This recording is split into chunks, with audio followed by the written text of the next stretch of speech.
आज़ादी दिवस मना रहे हैं, लेकिन यह आज़ादी हमें उपहार में नहीं मिली है। इसके लिए एक लंबी यात्रा करनी पड़ी है, आज़ादी की यात्रा। इस यात्रा में हजारों लाखों लोगों ने अपनी जान की कुर्बानी दी। 1919 जलियांवाला बाग। आज हमारी बैसाखी का दिन है, लेकिन पूरा पंजाब बैसाखी नहीं मनाएगा। हम सब बैसाखी नहीं मनाएंगे।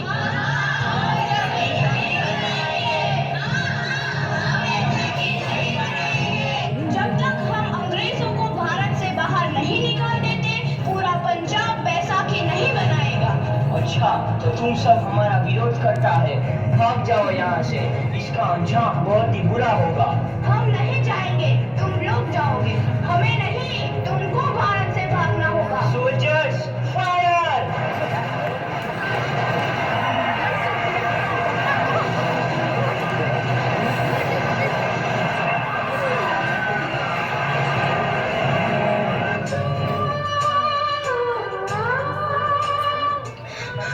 ये जमीन हमारी, ये धरती हमारी, ये खेत हमारे। अभी थोड़ी देर पहले हमारी ये फसलें लहरा रही थी, पर इन अंग्रेजों ने हमारी फसलें बर्बाद कर दी। इन अंग्रेजों ने एक ही झटके में इन सब फसलों को काट दिया। अंग्रेजों, तुम्हारे इस अत्याचार से हम डरेंगे नहीं। इस अत्याचार का बदला लेकर रहेंगे। हम आजादी लेकर रहेंगे। जलियांवाला बाग हर हिंदुस्तानी की आंख नम कर गया। इस कांड में कितने मासूमों की आहुति चढ़ गई, इतनी हैवानियत से इंसानियत कत्ल कर दी गई। जलियांवाला बाग के हत्याकांड ने आजादी की आग में घी देने का काम किया। मासूम औरतों, बच्चों की दर्द भरी चीखें और सिसकियां इनकलाब का गूंज बनकर उभरी। लाला लाजपत राय, भगत सिंह, राजगुरु, सुखदेव सरीखे क्रांतिकारियों ने भारत की इस जमीन से विदेशी दरिंदों को निकाल फेंकने के मंसूबे मजबूत कर लिए।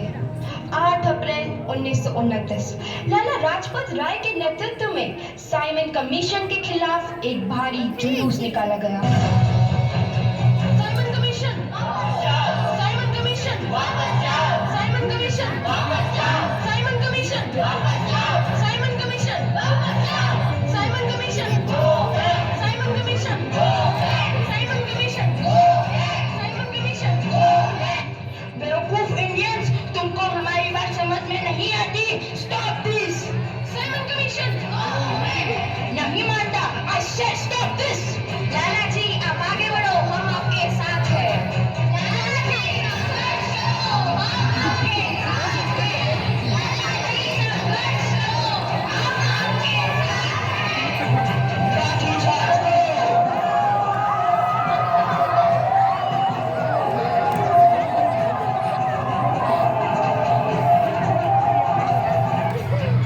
लाला जी को तो बहुत गहरी चोट लगी है, उनका सर फट गया है। मेरे शरीर में लगी एक एक लाठी अंग्रेजी सरकार के कफन में कील का काम करेगी।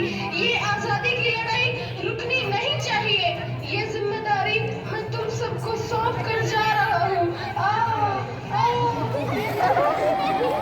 लाला लाजपत राय की दर्दनाक मौत के बाद भगत सिंह, सुखदेव, राजगुरु वतन के इन मतवालों के खून में ऐसा उबाल आया जिसका सामना करना अंग्रेजी सरकार के लिए मुश्किल हो गया।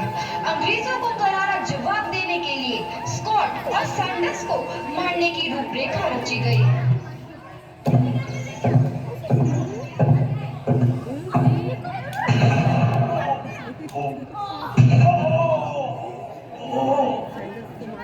सैंडर्स मारा गया। चारों तरफ तहलका मचा था। दीवारों पर लिखा था, लाला जी की मौत का बदला ले लिया गया है। भगत सिंह समेत सभी वहां से फरार हो गए। 8 अप्रैल 1929 दिल्ली में ब्रिटिश सरकार की सेंट्रल लेजिस्लेटिव असेंबली की बैठक में 2 बम धमाके की आवाज सुनाई दी।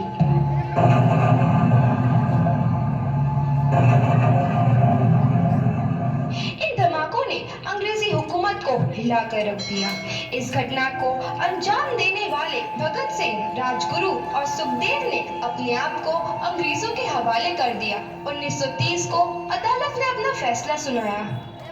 मुलजिम भगत सिंह, मुलजिम राजगुरु, मुलजिम सुखदेव को दफा 121 और दफा 302 के तहत ये अदालत तीनों को मुजरिम करार देती है और इस गुस्ताखी के लिए ये अदालत इन तीनों को सजाए मौत की सजा सुनाती है।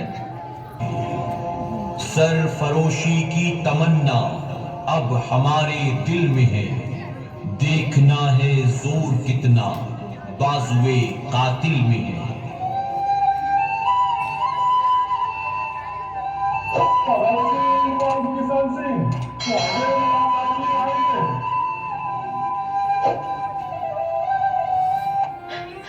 पुत्र की हाल है तेरा? मैं चंगा हूँ माँ, फिक्र करने की कोई गल नहीं। पुत्र, मेरा दिल तेरी तरह पत्थर दिल नहीं होगा। तेरी ये गला सुन के मेरा कलेजा फटे जा रहा है। माँ, मेरा दिल कोई पत्थर जैसा नहीं है, एक वतन परस्त का दिल है जो मेरे देश प्रेम के जज्बे को ताकत देता है। बेटा, मेरा लाल। माँ, आज मेरी तपस्या पूरी होने जा रही है। जे तू रोई तो मैंने तकलीफ हुई। सोच, तेरा पुत्र आज शादी करने वास्ते जा रहा है। फर्क केवल इतना है, वो घोड़ी पर नहीं फांसी पर चढ़ने वास्ते जा रहा है। आज तू क्रांतिकारी की माँ है, कल तू एक शहीद की माँ होगी। माँ, पुत्र भगत, तू इतनी छोटी उम्र में हम सबको छोड़ के चला जाएगा? तूने जिंदगी में देखा ही क्या है पुत्र? मैंने अपनी माँ देखी है जिसने मुझे एक ही बात बताई है कि बेटे, अपने देश के लिए एक बार मरना 100 बार जन्म लेने के बराबर होता है। अच्छा माँ, अब आशीर्वाद दे, आखिरी बार विदाई लेने का समय आ गया है। भगत, मेरे लाल।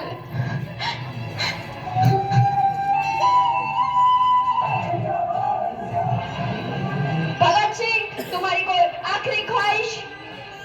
हमारे हाथ खोल दिए जाए। हम तीनों दोस्त एक दूसरे से गले मिलना चाहते हैं, उनके हाथ खोल दिए जाए।